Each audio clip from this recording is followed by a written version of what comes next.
I'm Mark. And I'm Josh. And this is Alter Ego Comics TV, episode number 155. We're coming to you from Alter Ego Comics, from inside my office at Alter Ego Comics, which may become our permanent shooting location. Seems to work out well for us, not having to worry about noise in the store and foot traffic and trying to find time to do it. We just close the door and talk to you, camera. So, we're here in Lima, Ohio, home of Glee. On paper, yes. Shot in Hollywood. Takes place in Lima, in a fictitious high school. Just filling time with useless information that you probably don't care about. Because we're here to talk about comics. We're here to talk about this week's best comics, and as always this year, at least so far this year, we will close things out with a top 5 list. It's an interesting one this week, so stay tuned. My pick of the week this week is All New Ghost Rider #1. This is written by Felipe Smith with artwork by Tradd Moore. Just a note about Tradd Moore. He's the artist on the Luther Strode miniseries. So if his artwork looks familiar to you, maybe from that. If you haven't checked out The Legend of Luther Strode or Strange Tale. The Strange Tale and then The Legend of. Yeah. Yeah. They're very cool. Published by Image Comics. Written by that guy, Justin Jordan. Mm-hmm. All right, anyway, so this is Ghost Rider, and a lot of people, myself included, was not really sure how this was going to play out, because it is not Johnny Blaze, it is not Danny Ketch, it is no one that we've seen as the Spirit of Vengeance before, and he's not on a motorbike. He's driving kind of a Fast and the Furious muscle car. Shouldn't he be Ghost Driver? Ghost Driver, because, well, I don't know. You're a rider in a car, right? Sure, I guess. It's a low rider, sure, I suppose. You're riding in a car, but he is the driver of the car. I think you should petition Marvel to change the series to All New Ghost Driver. Big. All New Marvel. In fact, I think you should copyright and trademark Ghost Driver right now and make your own comic about it. Excellent. Okay. So, this is a brand new beginning. This is part of All New Marvel Now, and we're introduced to a young lad named Robbie Reyes, who is, in fact, the pitch here, I think, was the Fast and the Furious meets Ghost Rider, probably. Although we don't see a whole lot of the drag racing, or I guess it's not drag racing. It is drag racing, even if you're not in the drag. It's illegal street racing. That's what it's called. And there's some Tokyo Drift, I think. And there might be some a little. So anyway, this kid, the thing that hooked me about this book is this character of Robbie Reyes. He's very relatable, I guess. He's a sympathetic character. I guess that's you're the English major. Is that what we would say? He's sympathetic. Sympathetic character. He's basically been dealt a pretty bad hand. Apparently, there are no parents involved. He's got a younger brother who has special needs. He's working in a garage, and his boss tries to siphon money off of his pay. He's paid in cash, which is weird. Mm-hmm. He doesn't get a paycheck. He gets an envelope of cash. And he's trying to do the right thing. He's trying to make a better life for himself and for his brother. And it looks like he may become possessed by the Spirit of Vengeance. Spoiler alert. Yeah, it's called Ghost Rider. And I really enjoyed it. Obviously, I'm talking about it. It was my pick of the week. And I think part of it was just the shock that I liked it, because the last few incarnations of Ghost Rider just didn't work for me. But I think there's a lot of potential here. I think there's some potential for great storytelling, similar to some of the new characters that have been introduced during Marvel Now and now All New Marvel Now. We're getting brand new characters with familiar names. So you've got your Ms. Marvel, you've got Nova, and now we've got Ghost Rider, and we've got some other characters too in Young Avengers and other places, where hopefully these characters get a foothold and stick around and enough people support it. But I could see, they could have Johnny Blaze show up at some point. Mm-hmm. They could have Danny Ketch show up at some point. But it's a new Ghost Rider, folks. It's all new, and it's all good. Also, all new this week, we have Iron Patriot #1, written by Alice Coate with art by Gary Brown. And this takes the War Machine, James Rhodes. I know his name. James Rupert Rhodes. James Rupert Rhodes. We get his middle name in this issue, which I've never heard before, I think. That's a revelation to the Marvel fandom. James Tiberius Rhodes is his name. and he is changing the way he's operating. He's no longer going to be a war machine protecting American or international interests around the world. He's going to be the Iron Patriot, protecting American citizens operating almost exclusively within the United States, with the exception of when emergencies call him elsewhere. But where this book really shines is it's almost entirely about his relationship with his family. His father and his niece are both prominent in the book, and it's very interesting to see Rhodey kind of fleshed out a little more than we get in some of the other comics, and to see kind of what motivates him, and also to see, I really like the character of his niece. She's got pep, as Lou Grant would say. And people remember Mary Tyler Moore, right? That's still a thing. Oh dear God! Oh, How many of you remember Mary Tyler Moore? Leave the comments below. Was it Spunk? It was Spunk, wasn't it? But I can't say Spunk on the internet because that sounds different. She's got spunk. I hate spunk. No, Iron Patriot was lots of fun. It's a family. Yeah, it's a family dynamic book that also involves people suiting up in mech suits and fighting giant muck monsters and trying to save. Louisiana. Monsters? Yeah. I know. At the end of they just pop up. I'm like, I don't know what he's fighting. They appear to be giant balls of mud. It's the Golgotha. His father is apparently modeled after it's a cross between Lou Gossett Jr. and Jim Brown, the former Cleveland Browns player, NFL great turned actor. I don't know. Check it out and you decide. That it was almost distracting to me because I'm like, this looks like an actor. This looks like someone I've seen before. But it was good. It was good. Fun. I enjoyed it. And his niece, it kind of reminded me of the relationship with Steele and his niece. A little bit, especially because she was like into technology. Yeah. So if you like that, I'm not going to compare Steele to Iron Patriot because they're very different. They're both in a suit of armor. They're both black. I don't know. Writers in comicdom. They're both sort of secondary heroes based on another bigger hero. Yeah. And now they both have nieces that are into the technical side of what they're doing. Stop it. You're ruining it for me. This book is called Steel, The Next Generation. Steel Patriot. That's for the Amalgam universe. Steel Patriot. That crossover is coming soon. All right, Superior Spider-Man number 30. This is the second to the last issue of Superior Spider-Man. We haven't talked about this in a while because it's been wishy-washy. And not wishy-washy. Dan Slott has apparently plotted out things, and then Christos Gage comes in and does the scripting. And that's not a bad thing, but it definitely has a different feel to it than when Slott was doing the whole show.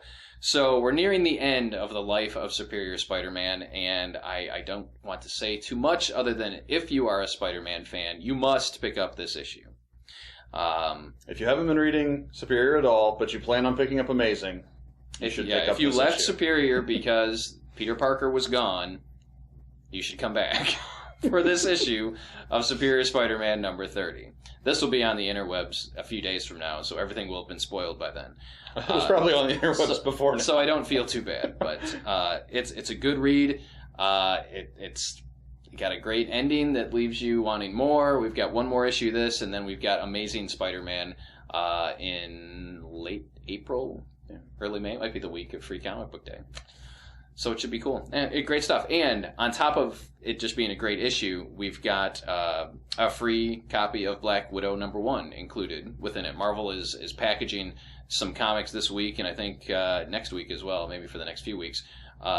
Some of the all-new Marvel Now titles that maybe don't have the readership that they deserve or that Marvel is looking for, so they're including of the full free issue of Black Widow number 1. Not a digital copy, but an actual print copy.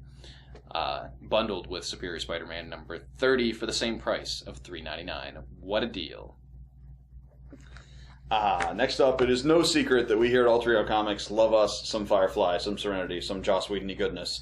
And issue 3 of the Serenity Leaves on the Wind series continues to amaze and be awesome. Written by Zach Whedon with art by George Genti. It's just really good. Zach does a great job of making sure every character has a moment to shine. If you read the previous issue, or even just saw the cover of the previous issue, you recognize that Jubal Early is back, who was one of the most compelling one-off characters from the series. And they managed to reference things that happened with him the first time around and make sure it still rings true as the same character, but with changes, with things that are different. It's true to the characters. It's very, just so good. Like 2 or 3 times I just kind of went, oh, it's It's good. It's good comics, good reading. Everyone gets their moment to shine, and that is what I like about Serenity. It's a large crewed or large casted book with goodness. The characterizations and the voices are exactly the way that you expect them to be, or that you want them to be. It sounds, when I read Mal in this, I hear Nathan Fillion's voice in my head because the dialogue is so perfect. And I think we're probably preaching to the choir. If you haven't picked this up yet, or if you're unaware that there's a Serenity miniseries called Leaves on the Wind, go get it. Come get it. We've got all 3 issues, or go to your local comic shop. And the covers on these are just amazing. Each issue had two covers. It is. It's super cool. Each issue has had 2 covers. One is a more realistic artwork style, and one is, I think, is Genty doing the covers on the other one? Or I don't remember. I think it is. The other one. Rebecca Isaacs? I don't remember. Yeah. Anyway, the other one is a more comic book style. Which is also really cool. They're both super cool. They're both super cool. It's just so good. I didn't make it my pick of the week because I've picked the previous 2 issues, and I don't want to get boring. Well, the quality actually worked against me in this one, because at certain points, the characters are so real, I get so sucked in, and they start talking about stuff, and I'm like, oh, when's Wash going to show up? Or how's Book going to feel about this? Spoiler warning. I'm like, oh, that's right, they're dead. It's like watching the show. It's great. Another new #1 this week from Marvel is The Silver Surfer. This is written by the aforementioned Dan Slott with artwork by Michael Allred. And I was really looking forward to this because of the Marvel Now .1, all new Marvel Now .1 preview, or whatever it was, that came out several months ago, and there was a 4 or 5 page Silver Surfer story in it, which was really cool. And this is also really cool. We get some quality Silver Surfer stuff. The Silver Surfer is kind of, I think, an underdeveloped character in the Marvel Universe, and a hard to characterize character, because he's been a Herald of Galactus. He's kind of this man with no name, Clint Eastwood style, but touchy-feely hippie stuff. It's really hard to characterize that really well. But I have confidence in Dan Slott and his writing abilities. So apparently the Silver Surfer is going to get a human sidekick by the name of Dawn. And Dawn has possibly a twin sister. She has a sister who looks a lot like her, named Eve. And there's this great opening, the first few pages kind of... it's just good comics, again, good writing, and it's the 2 girls when they were young, they were probably 4, 5 or something, and I would put them a little older than that. Really? Okay, Well, it was 12 years in the past, and they're clearly at least 20 now. So, okay. So 8 or 10. Yeah, they seem small. I mean, 6 Michael Allred drew them tiny. And they're wishing upon a falling star, and the one sister, wishes to leave this town and see... they live in a coastal town that's kind of a bed and breakfast haven. It's a New England style, place where you go to a bed and breakfast type of thing. And the one sister can't wait to get out and go visit, Paris and the different touristy type places around the world. She wants to travel, and Dawn wants to stay home because she loves Anchor Bay, which I think is a film studio. And as an adult, she's living with her father, and they run a bed and breakfast. It's just it's a very relatable, very human story. And then you throw in this cosmic character in a really trippy, weird situation. But I'm curious to see where it goes. Allred, I think, was a great choice on art for this. And I'm willing to read anything that Dan Slott writes at this point. I mean, even before he did Amazing and Superior Spider-Man, he had a great run on She-Hulk. He did a great run on, was it Mighty Avengers? Yes, it was. There were a couple things where you could just tell that this guy was a huge comic fan and a great writer at the same time. So I liked it. Yeah, I did too. I think this will especially work even if you're not really a Marvel fan. If you're a Doctor Who fan, there's a lot of similarities here. You have a being of immense power and age running around with a normal human, having trippy adventures, and good suggestion. Silver Surfer for you Doctor Who fans. Oh, I'm up now. You're up. Speaking of trippy stuff, we've got the long-awaited, much-anticipated... long gestating. Sandman Overture Issue 2. A little bit behind at this point, but 5 months since the last issue. But technically it's only 3 months behind because it was... or 4 months behind. It doesn't matter. It's worth the wait. J.H. Williams' art in this is amazing. I am a reader. I will follow Neil Gaiman wherever he goes. I love the way he puts words together. Williams is one of the only artists I've seen be able to capture the inherent whimsy and quixotic weirdness of Gaiman's prose in artwork that is equal to the task. It is just amazing. The page layouts, the depth, the different styles he uses, even within a given page to represent the different concepts, is amazing. And that's all I have to say. The book is pretty. The words are great. If you storyline-wise, I don't want to spoil anything, but it's big. It's end of the universe, end of existence big, and it's Morpheus and it's introspective and epic, and those are hard things to do at the same time. But Sandman manages. Way to go, Gaiman. Hopefully, the people that picked up the first issue will come back for the second. Remember issue. that there actually is a series going on, and hopefully, we see issue 3 within a month or two. Within a reasonable amount of time. Yes. All right, so that got us thinking about a top 5 list this week, and we've settled on the top 5 delayed comic books, or top 5 late comic books. And I'm looking at our list here, and it's exclusively Marvel. We mentioned a few that could qualify from DC, but how are we doing this? Are we starting with the least amount of time to the longest amount of time, and we're taking this one out? Okay. Or something like that.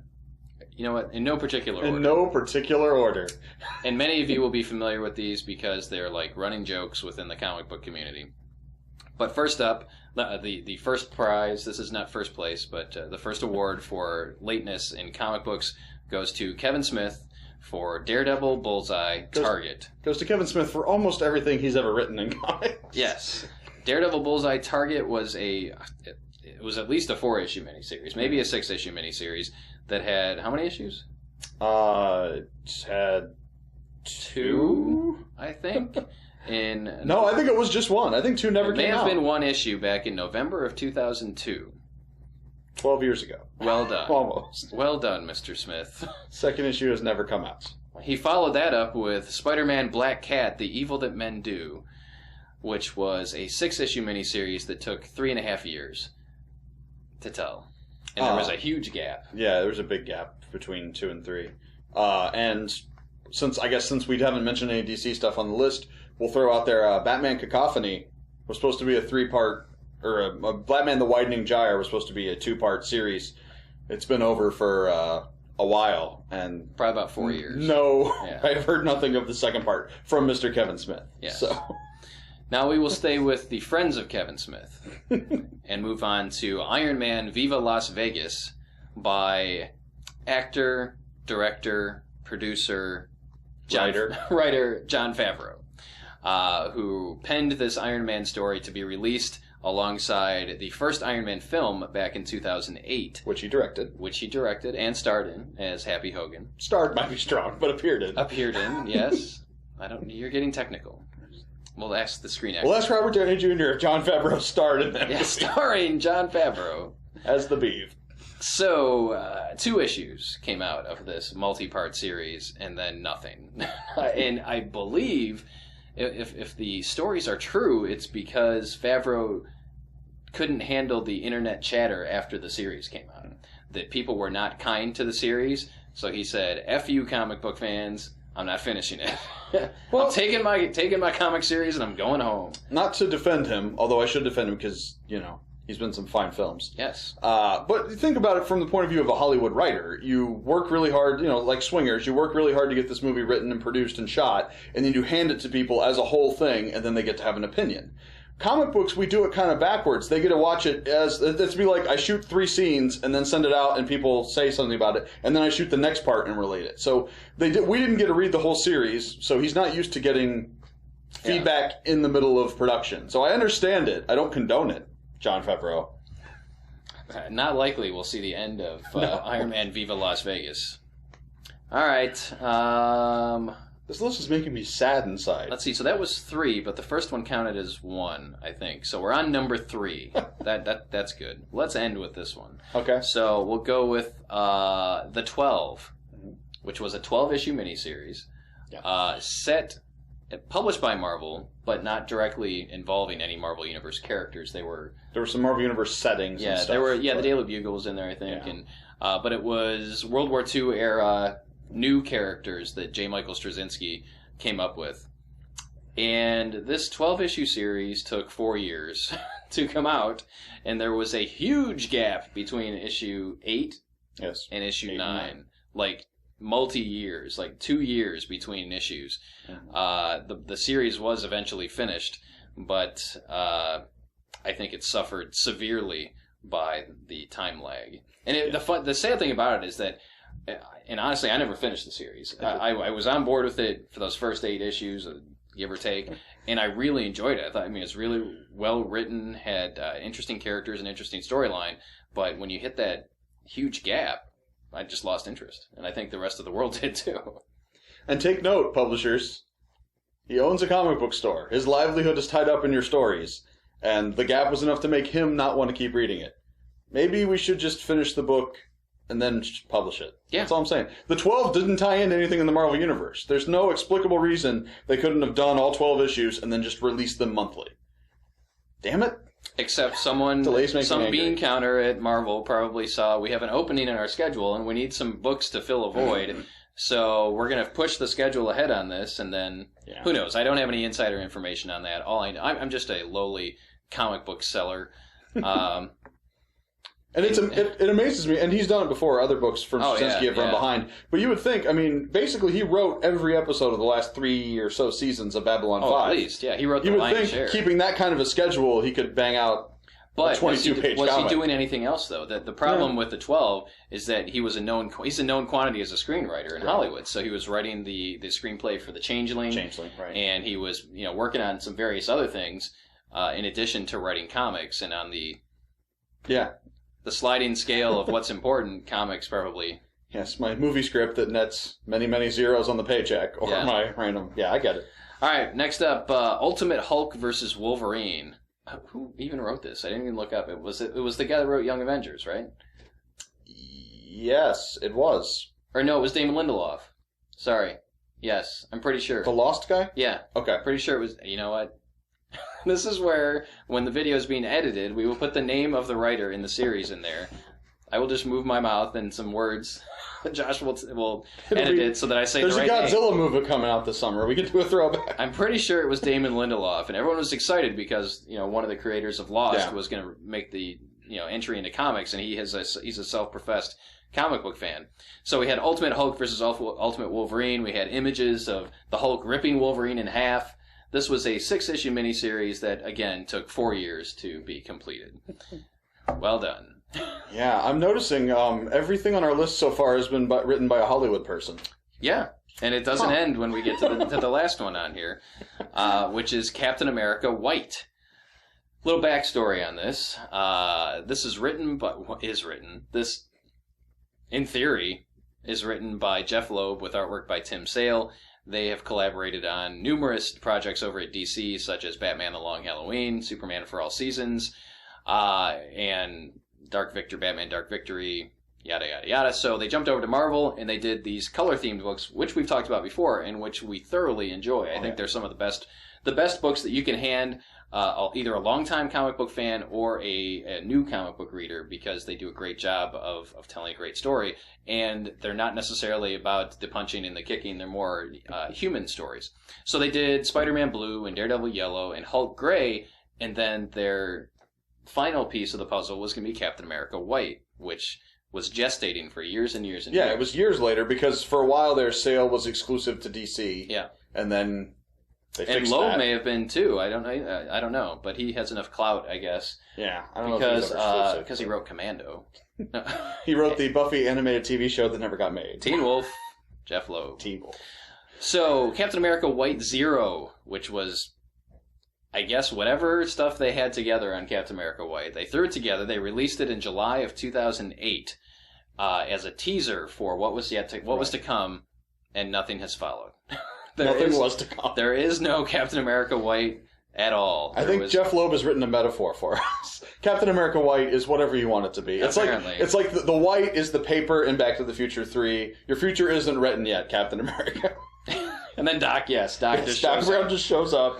So Loeb has gone on to be, a big honcho over at Marvel TV development, Marvel Studios. So he's in charge. Actually, I believe he's in charge of developing everything on the TV end over there, from animated series to live action stuff. So odds of us seeing this are slim to none. Tim Sale, what the hell are you doing? I don't know if he's doing anything at this point. He does show up at conventions every once in a while. He may be lecturing at colleges and universities. I don't know. But it's very sad because I love the Loeb Sale stuff at Marvel. Pretty much anything that they've collaborated on has been excellent, and it would have been great to see them tackle Captain America and put their unique twist on it. So, sadly, we may never see it. That's okay. Yeah. I guess I would rather never see Captain America White than have it done poorly or rushed or by an inferior team, Jeff Loeb and some guy from I the don't street, think you can hand it off. I mean, and I guess I give them credit that if it doesn't work into your schedule, or if you can't do it, or if you've lost the creativity to do it, then don't do it. Yeah. Because, I don't want to see a Captain America White by someone other than Jeff Loeb and Tim Sale. So there you have it, folks. Our exclusively Marvel list of late comics. Do you have anything to add to this? Because I know that there are some that we're missing. And I've been told, although I didn't do the internet research, that Watchmen was severely behind schedule as well. I don't know what the dates were on that, but I don't think they were as bad as any of these. Do you remember books that, were really off schedule, or things that started and never had a completion? Put those in the comments below. Tell us about your incompleted things. Things What that will never complete arrived you? or finished. Yes, and continue with the suggestions on the top 5 lists. We are keeping tabs on those and trying to do our best to accommodate people. There's at least one person who's requested a top 5 Deadpool multiple times, and I finally responded in the comments this week. We may have to bring in a pinch hitter because neither one of us likes Deadpool. We don't. I mean, I've read the current series and it's okay, but Deadpool's just not my thing. I don't think it's your thing either. No. Yeah, so maybe you give us a top 5 Deadpool in the comments for this one, and that way everyone will see it. I know we're picking up new viewers every now and again, so thank you for tuning in, and thank you to those of you that are leaving very complimentary comments. I do want to answer something that someone asked on the previous episode, and that was, how did we get started doing this, or why do we do this? And it's really just to share our love of good comics. It's that, and we wanted to reach out to our customers in the local store here, who we may not get a chance to talk to every week that they're in or every time that they're in. Statistically speaking, that doesn't actually work. Yeah, looking at the YouTube analytics, most of you are outside of the area. So, right now it's just to let you know what we think is good, and hopefully pass on the love of comics to some other people, and get you guys to talk about what you like, and hopefully see this industry continue to survive and thrive for years and years to come, so that the store stays open and we continue to sell funny books. But they're just so cool, and they're really the inspiration for a lot of things in pop culture right now.